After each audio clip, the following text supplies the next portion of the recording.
Ladies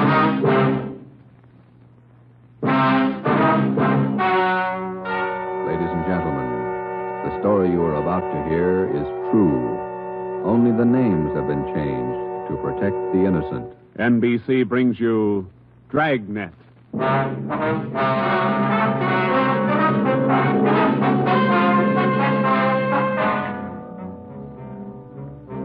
You're a detective sergeant. You're assigned to robbery detail. A ruthless fiend roams the streets of your city masquerading as a police officer. For months, helpless citizens have been robbed, beaten senseless, and kidnapped. The criminal is a twisted genius, vicious, cunning. Your job is to get him. Dragnet, the documented drama of an actual crime, investigated and solved by the men who unrelentingly stand watch on the security of your home, your family, and your life. For the next 30 minutes, in cooperation with the Los Angeles Police Department, you will travel step by step on the side of the law through an actual case from official police files, from beginning to end, from crime to punishment. Dragnet is the story of your police force in action. It was Wednesday, June 4th. It was warm in Los Angeles. We were working the night watch out of robbery detail. My partner's Ben Romero. The boss is Ed Backstrand, chief of detectives. My name's Friday. I was on my way back from communications, and it was 11:13 p.m. when I got to room 27A. Robbery detail. Oh, hi, Joe. Hi, Ben. Did you get that message to call home? Yeah, bad news. What's the matter? That doggone kid of mine, chicken pox. Oh, again? Last year it was the mumps. Year before that, the measles. Every time I get set for a vacation, he decides to catch something. Oh, forget it, Ben. Think what a comfort he's going to be in your old age. Go ahead, laugh. You'll find out. Yeah. How are you, Friday? Romero? Fine. What can we do for you? You don't look like you remember me. Oh, no, wait a minute. Name's Savage, isn't it? George? Johnny, Sergeant. Johnny Savage. You remember now? Oh, sure. Those liquor store robberies out in the Wilshire district. About 6-7 years ago, wasn't it? 10 years, Romero. You ought to remember that. You were at the trial. We testify in court every week. 10 years is a long time. It's longer in the state pen. It's a lot longer. Yeah, you cried a little at that trial, didn't you, Savage? You said we beat that confession out of you. Yeah, that's why I figured I'd drop in for a little visit. Kind of apologize to you fellas. You gave me a square deal. I guess I kind of lost my head. I figured I'd apologize. Oh, that's all right, Savage. When'd you get out? A couple of weeks ago. I did it the hard way. Served 10 flat. I don't know my day. You find a job yet? Yeah, Friday. I'm working nights. What kind of a job? Laborer in a warehouse, south end of town. Good. You decided to level? 10 years in prison's a long time. You learn a lot of things. Nights are long, you think a lot. You get things straightened out. I hope you mean that. Sure, I mean it, Friday. I've got everything straightened out. I know who my friends are, and I know who to watch out for. You sound like maybe you're on the right track. I got it figured, Romero. Unlike you two fellas, you caught me red-handed, and you sent me up for 10 years. Well, you did all right, Savage. 5 armed robberies. You got off pretty easy. You got a break, Savage. Make the best of it. Sure, I'm not kicking. 10 years, a real break. That's right. Well, just dropped in for a little visit. Maybe I'll see you fellas sometime. All right, Savage? Keep your nose clean? Sure. No hard feelings. No. You just took 10 years of my life, that's all. There's no such thing as a man going through prison without changing. And Ben and I have seen him switch in both directions. Some men learn their lesson after they land behind bars, and when they're released, they turn into good citizens. Johnny Savage was sour. We made a mental note to check him out later on, and then we went down to the record bureau and pulled his coming out mug. That's about all that we had time for, because about an hour later, we started to get busy. Hot shot, Joe. Grab it. On the corner of Selma and Naples, the drugstore, 211 and probable attack. On the corner of Selma and Naples, 211 and... What you got, Joe? Selma and Naples, 211 and attack. Come on.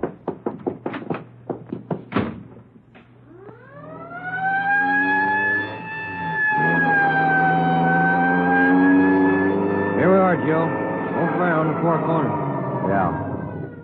All right. Come on. We got the story from the victim, the store owner, Mr. Thomas. For the most part, it was the usual rundown of an early morning holdup. There was only one exception. Oh, I've had young hoodlums try to hold me up before, but there was nothing like this one. How you mean, Mr. Thomas? Well, he came in here just before closing, and ordinarily I'd have kept an eye out because that's the time to look for him. But this fella came to the door and said he was a policeman, so I let him in. He looked like a cop. Barged right up in the wife behind the counter and pointed a gun. And she screamed, and he hit her in the face with the butt of the gun. Sergeant, it was horrible. That's the way it started, and that's the way it kept going. Because most of the victims and most people don't realize that as a citizen, they have the right to check on police officers' identification when in doubt. After we got the story from Mr. Thomas and checked the store in the neighborhood, Ben and I headed back for the office. Attention, all units. At the end of North Baxter Road near Hillcrest, victim of 211 and slugging. Car 7172, take the call. Code 3. Attention, all That's units. 4 blocks away from the last one. Let's roll on it, huh, Ben? Right, I'll hit the siren. You get the light. By the time Ben and I got up to the end of North Baxter, the men from car 71 were already there. The victim was telling his story. His face looked like it had been through a meat grinder. We're just shifting the car into second to make the hill when I hear this siren behind me, and I see this red light flashing in the side view mirror. Well, naturally, I pulled over to the curb, and I was just reaching for my driver's license when the cop runs up, yanks me out of the car, and starts clubbing me in the face with the butt of his gun. Did you get a look at him? Think you can describe him? No, I'm afraid not. He swung me around and kept me staring into that red light on his car all the time he was beating me. After a while, everything just went black. When I woke up, my wallet was gone, all my money's... 45 minutes later, Ben and I were interviewing the third victim, a young housewife out in the Wilshire district. Same trademark. I tried to tell him much.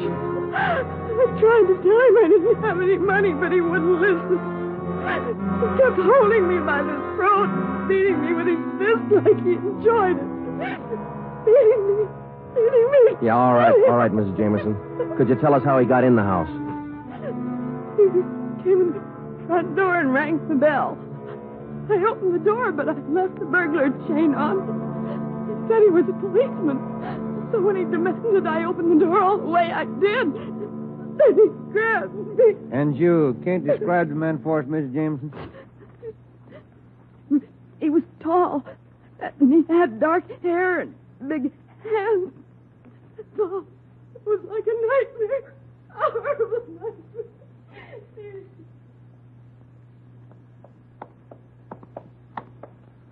Tall, dark hair, big hands. Your guess the same as mine, Joe? Maybe. Let's wait and see. Come on, let's check with the boss. Hi, Mike. Hi. He's waiting for you. In there. Come on, Ben. Chief of Detective's office. Hannon. Sit down. Yeah, Skipper. All right, you two, let's have it. The guy with the red light? Yes, the guy with the red light posing as a policeman. Why hasn't he been picked up? You know as much about it as we do, Ed. We got our first call around midnight. He knocked over a drugstore out on Selma. He hasn't stopped working since. Didn't you get any definite lead on him? No description, no license number? Nothing. He's tall, big hands, dark hair, that's all. Fine. Either of you got any ideas? Could be anybody, Skipper, with that description. You're sure it wasn't anybody on the force? We sent all the victims down to personnel. Lowry showed him the mug book of all police officers. Wasn't one of our men. Works fast. Drugstore, motorist, a pedestrian, a housewife out in the Wilshire district. Went right in the house after her. 4 of them, right in a row. 5. Huh? There's a 20-year-old kid in the next room. Came in just before you got here. A couple of hours ago, he was sitting in a car with his girl up in Mulholland Drive. This red light bandit comes along, slugs him, and kidnaps the girl. Kidnapped? She still missing? Not a trace. When did this happen? A couple of hours ago, they brought the kid over from Georgia Street Hospital. We can talk to him now. He's had a bad time. Right in here. Okay. Pete, we're going to have to ask you a few more questions. Oh, yeah. Okay. It feels a little better now. This is Sergeant Friday and Sergeant Romero. Hi, Pete. Hi. Can you tell us what time the trouble started? Oh, about 10:15, 10:30. Sally and I were sitting in the car talking about where we were going on our honeymoon. We're going to be married next month.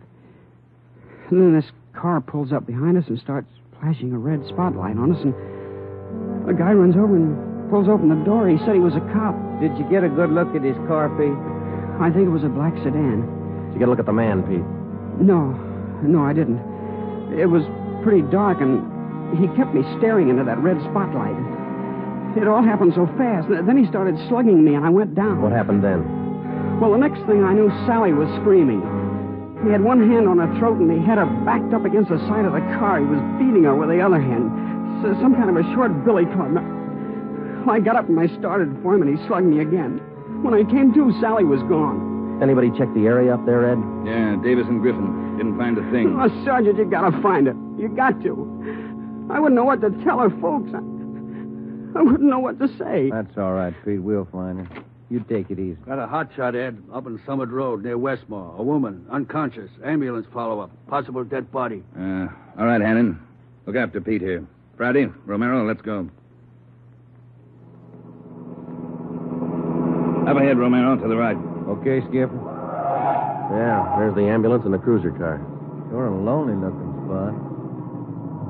All right, come on. Hiya, Doc. What'd you find? Hiya, fellas. Right over here. Just gonna take her in.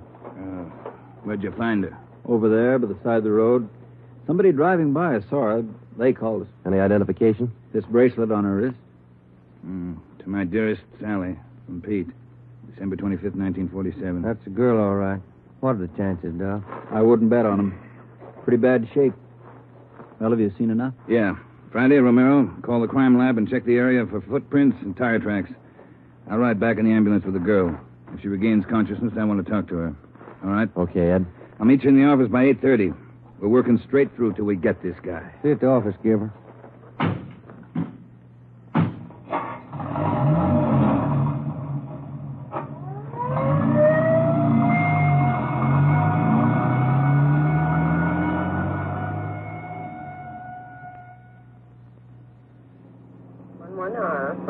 What time you got, Ben?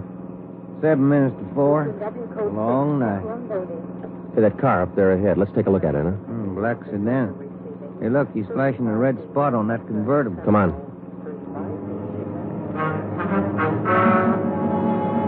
He sees us, Joe. He's pulling away. Get that gas pedal down to the floor. It's already there. He's turning off right. Hit the siren. I'll get the light. We're gaining a little, Ben. Next corner to the left.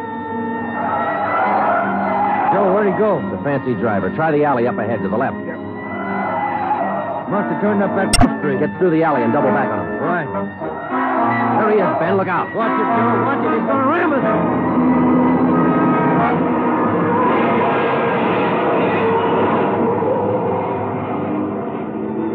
We got hit just in front of the rear bumper. Our car was forced into the curbing and it turned over. He was real lucky. He kept right on going. But this time, Ben and I were sharing the luck. All we got out of it was a couple of nasty cracks in the head and a few bruises, but it was enough to keep us in a hospital under observation for a day. By this time, Ed Backstrand was fuming. So were the newspapers. During the day we spent in the hospital, the Red Light Bandit went on a real blitz. He pulled 6 more jobs, 1 liquor store, 2 residential holdups, and 3 car robberies. 5 of the 6 victims were slugged and beaten. Davis and Griffin had taken over for Ben and me, and by the time we got back on the job, they'd built up a lead for us. We've been working with Wilkerson up in auto theft, Joe. He's used 4 stolen cars already. We got the makes and numbers on each one of them. How about the dark sedan he was driving when he rammed us? The boys picked it up this morning out on Sepulveda. We're checking it for prints now. Oh, that's fine, Dave. You got any description on the guy yet? No like that, Joe. He works too fast. Nothing at all? The same as you had. Tall, black hair, big hands. Loves to use them. Friday, Romero, got a minute? Okay, Skipper. Check you later, Hyundai. Sure thing, boys. Sit down. How do you feel? Pretty fair, Ed. Little stiff here and there. All right, did Davis fill you in? Up to date. Okay, I just called the doctor who's handling Sally Wilder, Pete's girlfriend. You remember? Oh, yeah. She's been in pretty bad shape since we found her up there on Summit Road. This morning she took a turn for the better. She's conscious, and her doctor thinks she might be able to talk to us a little bit. Good. When? About an hour. I cleared it with the doctor and with her family. You'll only be able to stay a couple of minutes, so make the most of them. That's all. All right, Ed. We'll check with you later. Say, Joe, Ben, here's some mail came for you fellas while you were gone. Oh, thank you, Mike. We're going over to the county hospital. We ought to be back in a couple hours. Okay. Say, there's been a couple of phone calls, too. Yeah, anything important? I don't think so. The guy just called to say hello. Said his name was Johnny Savage. He just called to say hello. I presume you men are aware of the girl's critical condition. Yeah, that's right, Dr. Froman. We saw her before she was taken here at the hospital. Yes. You understand, of course, that you'll be able to see her for only a few minutes, and please try your best not to excite her, huh? Right, Doctor. Sally isn't able to talk. Bad mouth and face injuries, so your questions will have to be answered simply yes or no, a nod of the head. Okay, we got you. We only have a few questions, and we want to know if she can identify the man who beat her from these pictures we've got here. All right, Sergeant. This way, please. Thank you.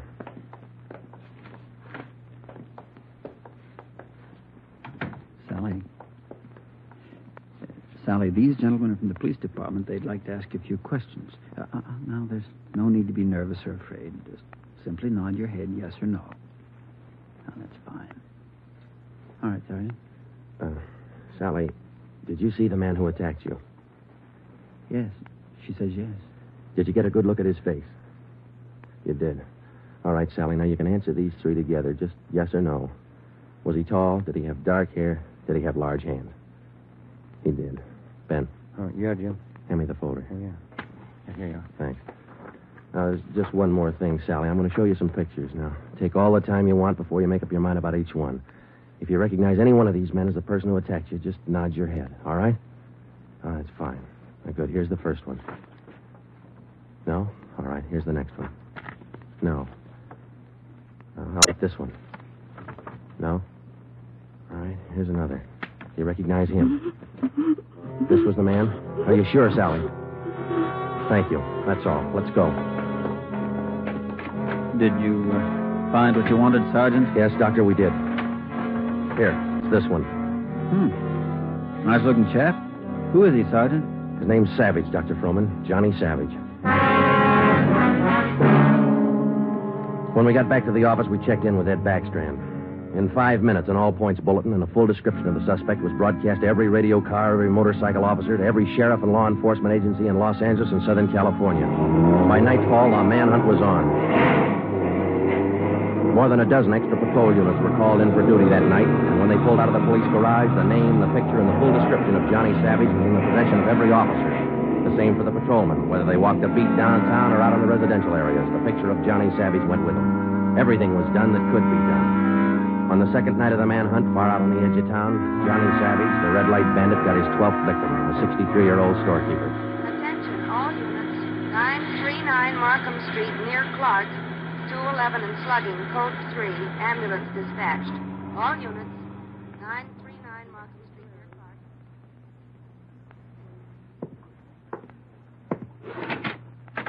Here it is, Skipper. Tie-in. What'd you get? Wilkerson lifted the prints off that black sedan that rammed Joe and me. Yeah? They belonged to Johnny Savage. Yeah, good. That storekeeper last night. It is Savage, all right. Victim identified him from his mug. All right. We got enough of this Savage guy to put him on ice for life. All we have to do now is to get him. Now, look, the way we figure it, Ed, this red light bandit is using stolen cars with cold plates, so there's no way of tracking down the cars at regular commercial garages. He's got to be renting private garages someplace around town. All right, let's get the neighborhood patrolman on the job. Advertise it. All over town. It's a city ordinance, isn't it? People who rent private garages are bound by law to register the car and license number with the police. Start a campaign if you want, but find those cars. Right. Wait a minute. Hello, Backstrand. Yeah? When? I see. Yeah, thanks. What is it, Ed? It was the hospital. About the girl, Sally. Sally Wilder? What about her? She died 5 minutes ago. That night, everybody went back on the job as usual. The cruiser cars, the patrolmen, the motorcycle officers, and about a dozen decoy cars. Armed policewomen riding alone in cars or parked in lonely spots with a police officer escort. Our car, 80K, was still in the garage for repairs, so they assigned us another one.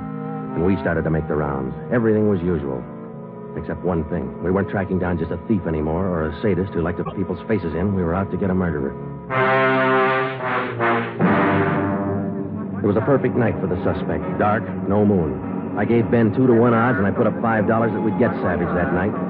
I lost the $5. We cruised until 7 the next morning, but there wasn't even a nibble.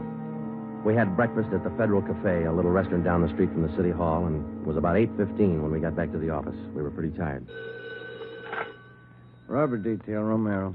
I would like to speak to Sergeant Friday. Just a minute. For you, Joe. Okay, thanks. Friday talking. Sergeant Friday, I want to talk to you. Well, I'm listening. Go ahead. I want to talk to you in person as soon as possible. Can't you tell me over the phone? What is it? I cannot tell you over the phone. It is very important. Can you come now? Well, now, look, mister, I'm awful sorry, but we're very busy down 554 Ramona Avenue. Can you come now? Well, what's this all about? Who is this speaking? My name is Carl Savage. My son's name is John.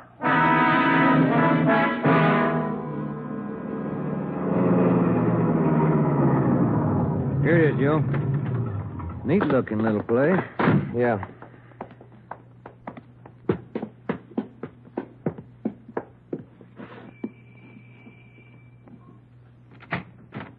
Yeah? I'm Sergeant Friday. You Mr. Savage? Yeah, come in. Okay. This is my partner, Sergeant Romero. How do you do? I will be brief, gentlemen. I am the father of John Savage. I wish for you to catch him. I will help you. I noticed the name on the mailbox outside, Mr. Savage. You changed your name lately? I changed my name 10 years ago when John first got into trouble. My own name I had to change. The shame. Always from him, my son. Shame. Mr. Savage, has your son been home since he got out of prison? Yeah, many times, to ask for money. I would not give him any, so he struck me. Last night I read in the newspaper the little girl he beat up. She is dead. Then I make up my mind. Do you know where your son is now, Mr. Savage? Not now, no. But our garage has a car in there. It is not his, I know. Also in the garage, I find many license plates. I find spotlights with red glass lens. But you don't have any idea where we could find him. No, but he will come back. He always comes back for money. We're going to station an officer here in the house, Mr. Savage. Anything you want, if it will catch him. He's bad, Sergeant. Like something poison. All through, he's bad. See a sewing basket over him, Mr. Savage. The wife live here with you? 10 days ago, before this starts, I buried Gertrude, my wife, his mother. Sergeant, for 10 years she is sick, but for 10 years she stays alive to see him from prison. 10 days ago, she died. He did not even come to the funeral. Did your son have any idea that you might call us? No, I don't think so. But when you catch him, give me a gun. With my own 2 hands, I will kill him. Johnny Savage. Before we left, we called Ed Backstrand and we brought him up to date. He sent 3 detectives out to relieve us, Davis, Griffin, and Marsh. We told them to keep an eye on the house and the stolen car in the garage. That night after dinner, Ed Backstrand, Ben, and I went out and relieved them. We parked the cruiser car in the garage next door, and then we took up our post. Carl Savage had a light supper, and then he went to bed about 9. The 3 of us sat at the front windows in the darkened house, and we waited. Ben kept his eye on the garage. Outside, across the city, the manhunt continued as usual. 3 hours went by. The waiting got monotonous. Friday, Romero, look alive, will you? Oh, yes, Skipper. I'm sorry. That clock's enough to put anybody to sleep. What time you got? 12:23 a.m. Thanks. The clock kept ticking. We were tired. We took turns keeping each other awake. At 10 minutes past 2, I looked at my watch, and then I settled back and tried to find some kind of a comfortable position. They started so faintly, it was just like the ticking of the clock. Same rhythm. And then they came closer, and the sounds got out of rhythm. Backstrand's head came up with a snap. Friday, Romero, you hear that? Yeah, Ed. Get up to the window once the curtains. You see anything? Yeah. Yeah, somebody's coming. Savage? Can't tell. Wait a minute, he's slowing down. He's going up the driveway to the garage. He's going inside. That's him. Come on. Watch it, he spotted us. He went over that fence into the yard. There he is, Friday. You hit him, Joe? Maybe. He's going for the street. He's headed for that car, Ed, that sedan up on the corner there. Yeah, Romero, go back and get the car. Right, Skipper.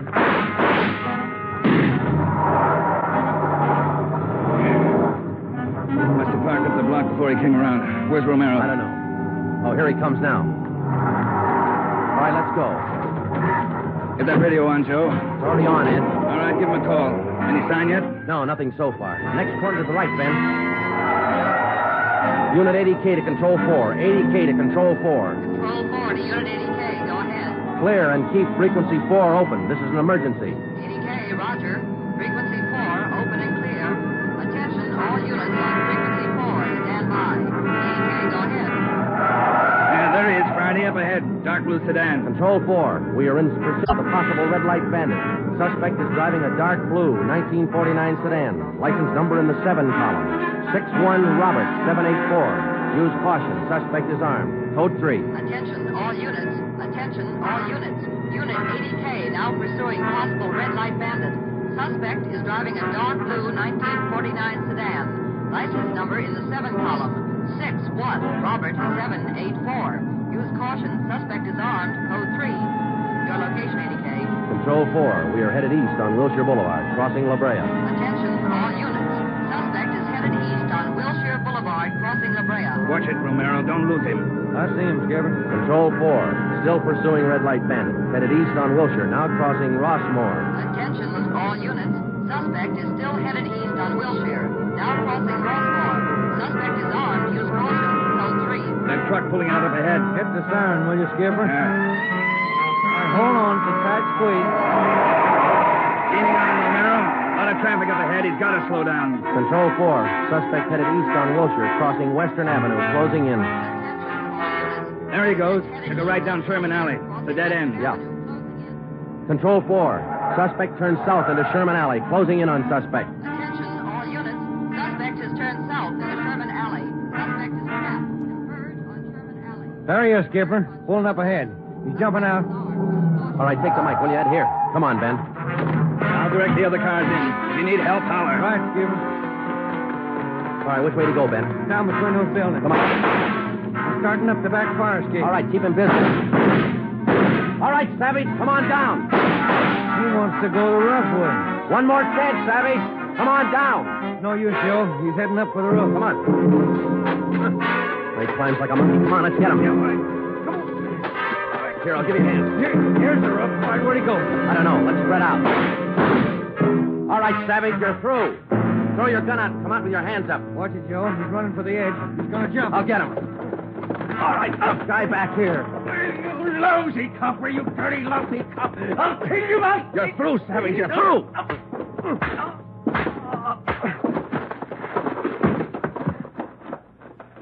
Good, Joe. Throw the cuffs on, will you? Yeah, you just betcha.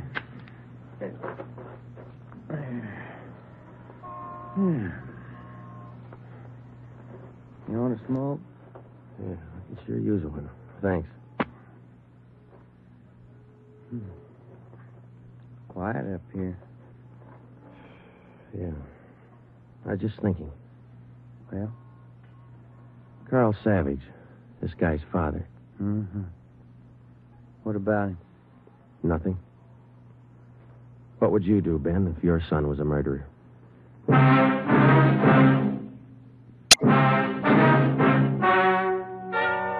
The story you have just heard is true. Only the names were changed to protect the innocent. John Savage was tried and convicted of murder in the first degree. He was executed in the lethal gas chamber at the state penitentiary.